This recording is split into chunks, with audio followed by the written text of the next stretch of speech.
Я никого не жалею из детей, но всех люблю. Берем передачу, быстрее! Долго, Миша, долго, это очень долго все.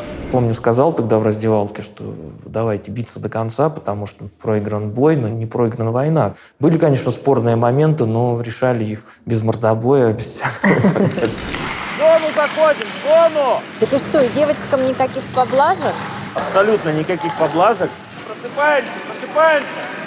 Дальше, быстро вперед! Там ситуация вообще драматичная была. На волоске висели от провала, и вдруг раз, и в финале. А судьи кто?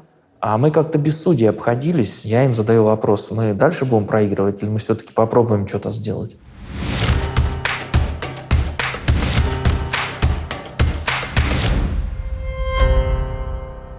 С красной линии начинаем движение. Быстрее, шайбу в центр. Да. Обыгрывай. Давай, Федя, едем, Федя. Атака. Смотрите, слэш-хоккеист перемещается по площадке. Спасибо. Вот в таких вот санях, да, слэш. Так. Так же, как и в хоккее, видите, здесь лезвие, которое надо периодически затачивать, чтобы игрока не сносило со льда, чтобы он на виражах не терял равновесие и не срывался, не падал на бок. Но Вот. лезвие одно или Два всё-таки? лезвия. Два Владик, да, лезвия. еще раз. В зависимости от уровня, да, они могут иметь разную ширину. У начинающих они широко расставлены. Игрок, который уже занимается много лет, у них они как бы сужаются, да. То есть чем опытнее, Да, тем уже. Да. Дальше переходим. Обязательно фиксация ног ремнем снизу. Почему? Потому что нога может выпасть вот из саней. И при столкновении, например, неудачно попасть в борт, что чревато переломами и травмами. Дальше у игрока клюшки. Две клюшки. Они отличаются от, видите, вот у меня клюшка для хоккея, да? Да. А это слэш-хоккей. Видите, она более прямая и более маленький загиб клюшки получается. И на другом конце клюшки шипы, да, при помощи которых, собственно говоря, он и толкается. Шипы, вот на них вообще не обратила внимания. Да, шипы, иначе он никуда не поедет, он останется на месте. За счет шипов он толкается, перемещается. Шипы не должны быть длиннее 4 мм. Почему? Если шипы длинные, они могут при столкновении попасть в незащищенное место и нанести травму. Такие случаи тоже были. И в бок шипом попадали игроку, и вот здесь вот в незащищенное место попадали, в руку тоже. Защита классическая, Да, да, да, шлем да. и так И далее. у нас то же самое, только железо побольше. Видите, вот железо разного побольше. Как и почему вот в вашей жизни появился слэдж-хоккей? Да, слэдж-хоккей появился в моей жизни, разделил мою жизнь на две части. До слэдж-хоккея и после слэдж-хоккея. Все очень просто. Когда Россия получила право на проведение зимних Олимпийских и Паралимпийских игр 2014 в Сочи, соответственно, было дано задание выставить по всем видам программы команду. В том числе по такому диковинному виду спорта в России в то время, как слэдж-хоккей, хоккей-слэдж или парахоккей, его сейчас правильно называть. И Но это какой год был? это был 2009-2010. То есть, по сути, за 4 года до соревнования, на которые приедут команды выступать, у которых там целая история, да, по этим видам спорта, мы ставим перед собой задачу не то что развить этот вид спорта, а вообще, в принципе, родить его. С одной стороны, хочется, конечно, скепсис какой-то выразить, что показушники перед Сочи решили как бы быстренько организовать виды спорта. С другой стороны, благодаря этому в России появился действительно очень классный вид адаптивного спорта. Я даже больше скажу, ставила задачу выступить достойно. То есть единственный способ был выступить достойно, это, конечно, создание условий и сборы, 2-3-недельные сборы на базе постоянно, и в конце сбора какой-то турнир.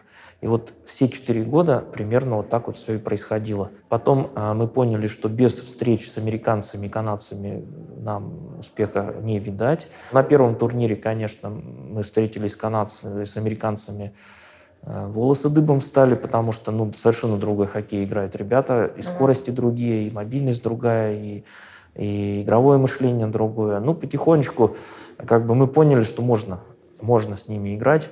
И вот в Сочи нам удалось американцев выиграть даже 2-1. Что чувствовали? Там ситуация вообще драматичная была, потому что мы первую игру Кореи проигрываем. Корея, у которой до этого 3 месяца назад выигрываем 9-1. Угу. Вот, мы встречаемся с ними в первой игре в Сочи. Первое лицо государства на трибунах, председатель спорткомитета на трибунах. Ну, в общем, весь бомонд на трибунах. И мы проигрываем по буллитам корейцам. А у нас в группе американцы и итальянцы. И выходят всего 2 команды. Ну, какое состояние? Состояние подавленности. Вот. Я помню, сказал тогда в раздевалке, что давайте биться до конца, потому что, ну, проигран бой, но не проиграна война. И надо сказать честно, нам, конечно, повезло. Итальянцы, которым вообще ничего не нужно уже было, они ни при каких раскладах не проходили дальше. В последний день они выигрывают у Кореи. И независимо от игры с американцами, мы в полуфинале, в четвертьфинале уже. Да. То есть это, конечно, было, ну, для нас такой подъем мощный. Общий крик, вопль радости раздается. Мы понимаем, что мы уже дальше идем. Мы обыгрываем американцев, выходим с 1-го места. Выходим с 1-го места. А это значит, что мы ни с американцами, ни с канадцами до финала не встречаемся. Поэтому, конечно, все были счастливы, рады. И что так вот на волоске висели от провала, и вдруг раз, и в финале. И вторую игру мы проиграли американцам 1-0. Ну, 1-0 не такой уж позорный счет. Да. Учитывая как бы всю подноготную, да? Да, это, конечно, огромный успех был. Все были счастливы, рады.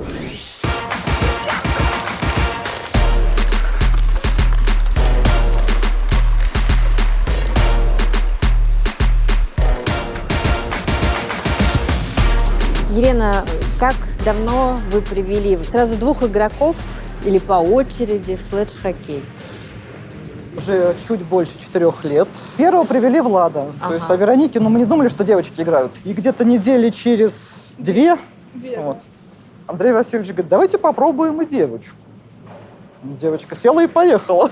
Ну, первые впечатления какие? Мне было страшно. Страшно? Я думала, что холодно. Вот, то, что лед, это холодно. И думала, что будут болеть.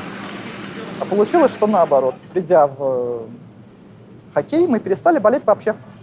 Вообще? Вообще. То есть за 4 года мы ни разу не болели. чихнули, Ни разу. не кашлянули? Ни разу. Мне было просто это интересно в самом начале. Ну и дальше развиваюсь, занимаюсь. Но мне было все-таки страшно то, что я девочка, играли в тот момент одни мальчики, и то, что может быть... Единственная девочка сначала Да. была? И то, что там могут меня где-то не очень аккуратно поштануть или что-нибудь вот такой вот страх был. Теперь она бортует мальчик. Легко ли удержать равновесие? Ну, на санях? ко всему привыкаешь, но сначала понятно, что они, достаточно широкие, потом уже, потом уже не замечаешь, как ты стоишь. А я могу спросить, а с какими диагнозами пришли в ДЦП. следж-хоккей? ДЦП. И у Вероники, и у Влада, Да, да? просто, форма, она, скажем так, ей оказалось достаточно одной операции, чтобы она стабилизировалась, скажем так. И сейчас только поддерживаем. Скажем так, хоккей сбой. сыграл свою роль? Сыграл, да. Потому что та же самая нагрузка физическая, то есть тянет, нужные мышцы тянутся. Большая часть тренировок с 6. Это, простите, во сколько нужно встать? 4. 4. И не один раз в неделю. 2. И так 4 года практически, да? Ну, каково это? Сначала было тяжело. Иногда прям хочется поспать. Скажите честно, кто? Мама вас тащит на тренировку или наоборот? Мы, мама. Да, они ответили на этот вопрос. Андрей, вы из тех людей, у которых получилось во взрослой жизни реализовать детскую мечту – стать тренером. Расскажите, как началась ваша карьера с 7 лет тренера двора? Это советское время было, советские дворы, где, в общем-то, мы пропадали с утра и до вечера. И родители особо не беспокоились, где мы находимся. Да? Главное было прийти на обед. Вот если ты пропустил обед, конечно, это вот серьезное нарушение. И наказание было самое суровое для пацанов тогда – просто не выпустить во двор гулять. В какой-то момент я понял, что я начинаю организовывать дворовых друзей своих, то на один вид спорта, то на другой, на строительство площадки хоккейной. Причем мы сами ее строили, мы вкапывали вот эти бревнышки, пилили доски, колотили. Вот. Где мы брали доски? мы их потихонечку собирали по всей округе, в том числе на деревообрабатывающем комбинате. Один раз мы были пойманы охранниками, но, собственно говоря, удалось убежать от них. Мы играли в футбол, мы играли в хоккей, и я стал задумываться о том, что, наверное, моя-то профессия в будущем будет тренер. Ну а что, вы вот прям соревнования организовывали среди друзей? Каждый двор организовал свою команду. И мы проводили, соответственно, турниры по хоккею, по футболу, по зимнему футболу. И все это без участия взрослых? Абсолютно. Абсолютно. Вот сейчас, наверное, в это сложно поверить, но мы сами себя умели, да, и занять, и развлечь, и организовать. И, а судьи кто? А мы как-то без судей обходились. Были, конечно, спорные моменты, но решали их так по-доброму достаточно, без мордобоя, без всякого и так далее. Вот. А медали-то были? Медалей не было, но были дипломы, которые я делал сам. Брал старые свои дипломы и через кальку сводил, потом разукрашивал. Все это ручной работой было. Вот. Почему-то такое вот веселое детство у меня было.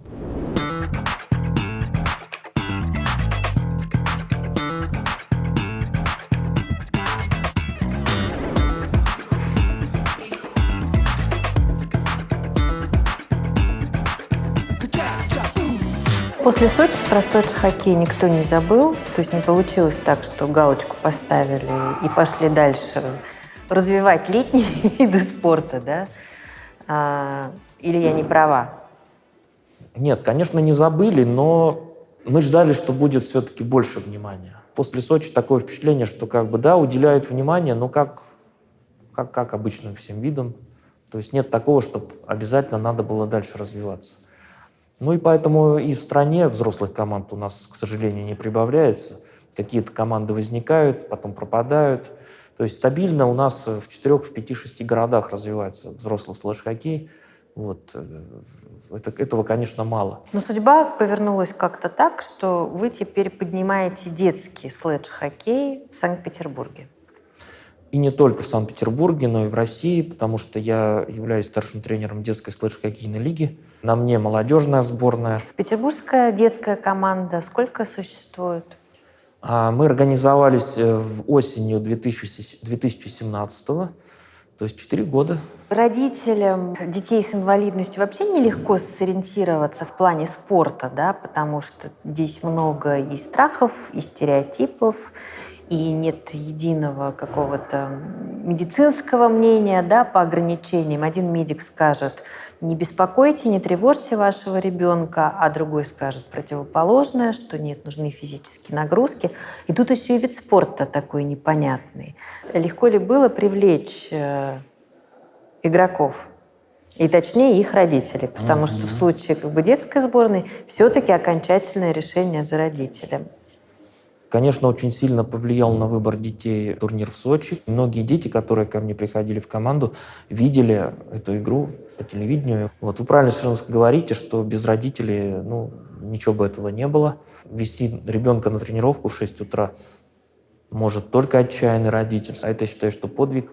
Надо в 4 утра встать, разогреть, завести машину, если это мороз, и привести ребенка на тренировку, а потом в школу. Начинаем. 1, 2, 3. Ксения, Анастасия, как давно вы в мире слэдж-хоккея? Открылась команда, и через месяц мы пришли на первую свою тренировку. И как впечатление, Настя, от первой тренировки? Впечатление было неописуемое даже. Я бы сказала, удивительное, потому что видеть то, как ребята с особенностями развития катаются на санях, это было для меня каким-то неизведанным миром. Раньше Настя стояла в воротах, а сейчас она у нас вышла как полевой игрок, защитник. Улучшилась выносливость. Изначально час тренировки это было много. Сейчас 1,5 часа тренировки это уже нормально. Я со стороны наблюдала, сегодня нагрузка не маленькая. То есть это час на льду, и потом еще час занятий в зале. Сколько вот бодибар весит, с 2 которым килограмма ты? он весит, вот мой, а у остальных ребят там по 3, по 5 килограмм, где-то так. Мгм. То есть это такая серьезная спортивная нагрузка Да, и для да. взрослого, Да. да, организма без каких-либо ограничений. Да, и это очень интенсивные тренировки. У нас многие родители говорят, что они не выдержали бы. Не только Настя, грубо говоря, посвящает свою жизнь хоккею, но и вы тоже. Да? То есть ваша жизнь теперь под расписание тренировок, соревнований и выездов. Да, Но оно того стоит? стоит. Ну, У меня стоит- многие спрашивают, зачем? Зачем это нужно? Можно же этим не заниматься. Можно ходить на ЛФК. Почему и зачем? Потому что это интересно, это складывается такой круг общения очень здоровский. Мгм. И вот честно, с тех пор, как Настя начала заниматься слэдж-хоккеем, мы перестали ложиться в больницу на реабилитацию. И плюс не надо думать, где найти общение, потому что здесь у тебя Ну, здесь целая уже всё, команда. банда. Да, Банда такая, да, правильно заметили. да. Тот круг общения, который у меня есть сейчас, мне, наверное, важно просто не растерять.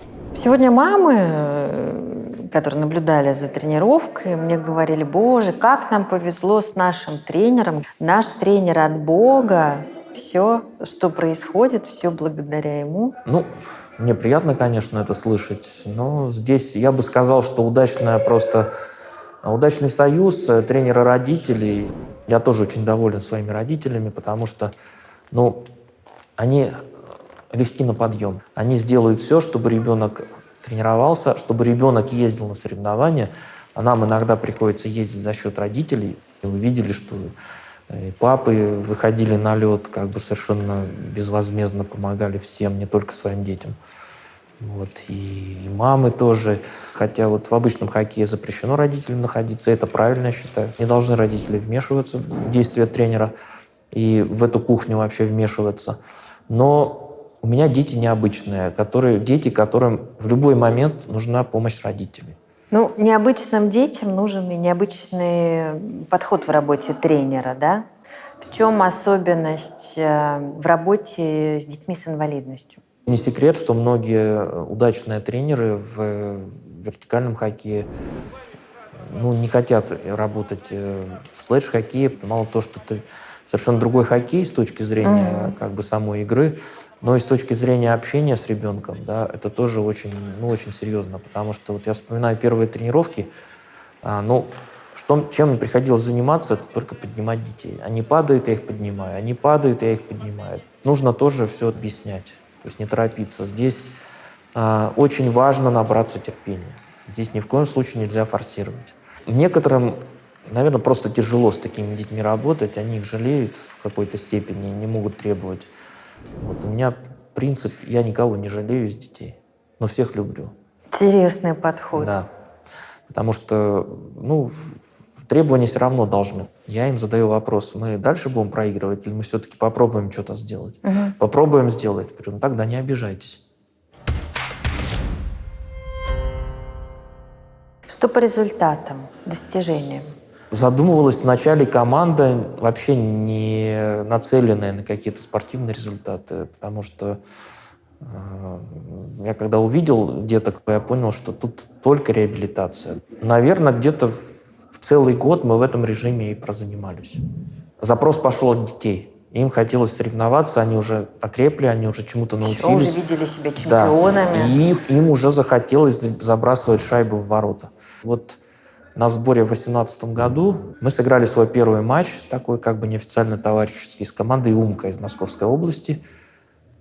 И вот я сейчас понимаю, что мы зря победили тогда эту команду. Мы выиграли 2-1. Ну, естественно, родители все были, как Олимпийские игры выиграли, да. Они все счастливые, довольные, и дети тоже. И почему-то они решили, что так будет всегда. И после этого мы начали всем проигрывать. Мы год целый проигрывали всем, без исключения. Но нос не повесили? Нет. Вот для меня это было очень важно, потому что никто нос не повесил. Вот были слезы, конечно, не без этого. Были какие-то упреки там детские. Но никто не бросил. Мы стали тренироваться больше. И нам помог, кстати, как ни странно, вот эти все закрытия тренировочных баз, мы детей собирали в Зуме 4-5 раз в неделю. Проводили тренировки. И вот в прошлом году у нас, конечно, произошел прорыв. 8 турниров за год. 6 выиграли, и на 2 турнирах заняли 2-е место. В этом году мы съездили в Швецию на международный турнир. На родину слэдж-хоккея. Да, да, в Стокгольм. Ну, правда, там, понимаете, какая ситуация? В Европе нет четкого деления на детей и взрослых. У них есть команда паралимпийская, да, сборная, а есть команда развития, куда могут попадать и дети 13-летние, и взрослые 45-летние. И вот когда мы в этом году приехали и увидели там бородатых дядек, но И соревновались с ними? соревновались, и ребята очень спокойно к этому отнеслись. Хоть мы и проиграли все матчи, да, но мы все равно, ребята все равно старались. Вот. И для меня это даже лучше победы было. То есть я увидел вот эту самоотдачу, я увидел рост игроков, я увидел какую-то взаимоподдержку игроков. В зону заходим, в зону! Поехали, поехали, поехали, поехали. Правда, что на сборах хоккеисты основной сборной здоровые попробовали на санях удержаться и не вышло? Да, они постоянно садятся в сани на сборах и детских команд, и взрослых команд. В 2013 году даже в Сочи организовали матч. И взрослые мужики сели в сани, и фактически мы не могли толкаться, держать равновесие, потому что, ну вот, опять же, видите, своя специфика. Это верхний плечевой пояс, спина, живот, как бы в основном. А в обычном хоккее это ноги. Это ноги. Вся база на ногах. Здесь у ребят вся база вот на руках получается. Таким помимо этого еще надо успевать. Владик, сейчас перехвати как бы как на месте. Вот, видите, вот он в положении ведения шайбы, теперь в положении отталкивания. Вот. То есть надо быстро очень перехватывать клюшку для того, чтобы управлять шайбой. То есть играет верхняя часть тела? Да. Ну, нижняя тоже имеет значение, потому что он за счет ног он маневрирует. Вот, видите, он движение делает. Вот.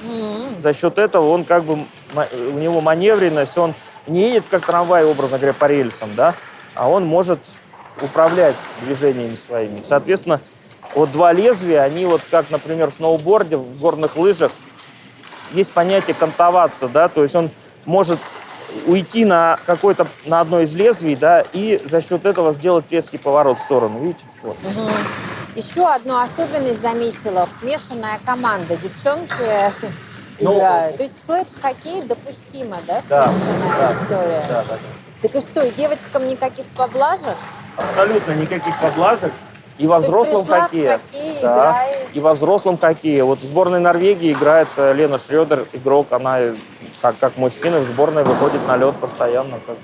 В свое время в сборной Нидерландов девушка вообще в воротах играла вратарем. Я думала, там делится все-таки на женские команды и мужские.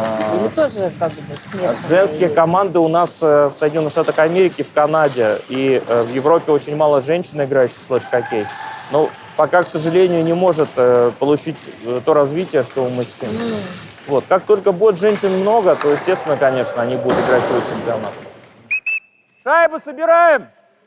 Собираем шайбу, быстрее, быстрее! Возраст у наших ребят. Ну вот какой возраст самый младший и самый старший?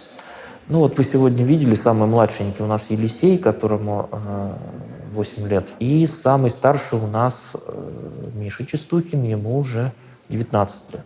Встает проблема создания взрослой команды в Санкт-Петербурге, которая бы вот формировалась за счет вот этой молодежи, да, талантливой, которая прошла определенные пути развития у меня, да, там с 11-летнего возраста. Ну, а камень преткновения, я так понимаю, финансирование. Да. Детская команда за счет каких средств финансируется в таком случае? Не могу не спросить. Да, конечно, хороший вопрос, потому что, ну, не секрет, что мы пробовали взрослую команду в Санкт-Петербурге организовать, но, к сожалению, она перестала существовать. Вот. И главная причина, конечно, отсутствие финансирования. По детям мы стартовали с получения гранта от детской слэдж-хоккейной лиги, и целый год мы на этот грант существовали. Потом деньги у нас закончились, соответственно, и мы бы и закончили, на самом деле, с детским слэдж-хоккеем, потому что так же, как и со взрослым слэдж-хоккеем, нам обещано было открытие отделения. Отделение, естественно, не открыли. Родители, безусловно, не могут такую сумму потянуть и оплачивать лед, да. Но просто, не знаю, каким-то чудом, что ли, нас взял СКА под себя. И у нас проблемы все решились сразу же. И со льдом, и с выездом, и с экипировкой, буквально со всем. Вы пытаетесь все-таки для ребят выстроить все равно некую систему, да, вы упоминали, что кого-то вы привлекаете в Герцена, да, с перспективой потом учиться, я правильно понимаю, на тренера? Мое убеждение жизненное, что не ограничивается жизнь только тренировками одними. Молодой человек, он должен развиваться. Кто-то, может быть, закончит, да, там, в 23-24 года, да, устанет, закончит, всякое может быть. Но он получит профессию, которая даст ему место в этой жизни. Почему нет? Могли бы просто думать о своем спортивном плане, медали, заслуги. Такое тоже может быть, но надо все-таки получать образование, надо развиваться. Дайте как опытный тренер совет родителям, как привлечь ребенка в спорт, мотивировать его заниматься спортом, как выбрать вид спорта. Потому что зачастую ребенок, если есть возможность, да, у родителей, то он и там по чуть-чуть, и здесь по чуть-чуть. В какой-то момент он говорит, я здесь не хочу, а хочу вот теперь вообще 4-й еще вид спорта. И этот вопрос, универсальный сейчас, не про адаптивный спорт. Ни в коем случае нельзя насильно опять же, возвращаясь к обычному детскому хоккею, нашему вертикальному, не секрет, что многие родители хотят, чтобы ребенок занимался хоккеем. Ребенку не нужно это. Хотят папы, хотят мамы, видят своего ребенка Овечкина в будущем, да, а ребенку это не нужно. А как отличить? Просто ленится малыш или не нужно? Глазки не горят у малыша. Вот. Если ребенок хочет заниматься, он сам встанет, начнет собирать вещи, начнет будильники ставить, как-то вопросы родителю задавать. Папа, а ты купил мне обмотку на клюшку? Ребенку, которому все это не нужно, стерлись краги, стерлись, клюшка, шип потерял он, например, на тренировке. Но у нас такого нет. В нашей команде нет такого. У нас дети все горят и все хотят. Какие еще бывают ошибки родителей, которые портят будущую карьеру чемпиона? Так называемые родители-всезнайки. Они разбираются во всем лучше тренера, они знают, как ребенка надо тренировать, на какой позиции он должен играть, сколько он должен играть. Тренер его недооценивает, тренер зажимает и так далее. И все это же разговоры в присутствии ребенка происходят. И все это так или иначе сказывается на восприятии ребенком и товарищей по команде. Поэтому золотое правило для мудрого и хорошего родителя. Привез ребенка на тренировку, и все. И оставь его в покое, он сам разберется, и тренер разберется, и подскажет, что надо делать, а что не надо делать. Если бы сейчас позвали бы в олимпийский спорт, сказали бы, все, здесь ты все наладил, давай, надо олимпийскую сборную поддержать. Забудь ты об этом адаптивном спорте. С хорошими условиями, да, естественно, да. Нет, вопрос конечно. подразумевает очень хорошие выгодные условия. Нет. А почему нет, конечно? Как я уже сказал, с 2010 года моя жизнь в слэдж-хоккее. Мне интересно здесь. Есть еще цели, есть задачи, которые мы не достигли с командой. Опять же, взрослую команду надо в Санкт-Петербурге обязательно дожать, чтобы она была. Но смотрите, всегда все завидовали людям, которые занимаются любимым делом. Многие ведь работают, да, занимаются какой-то профессией, но им не нравится это. Кто-то из-за того, что платят хорошо, зарплата большая, а кто-то, что близко к дому, но они не любят это. У меня совпало, мне это нравится, я это люблю, и сейчас это даже близко к дому. Поэтому пока так. Поехали. Голову поднять! Передача на проброс прошла. Кирилл, вперед! Рано, ты понимаешь, что рано?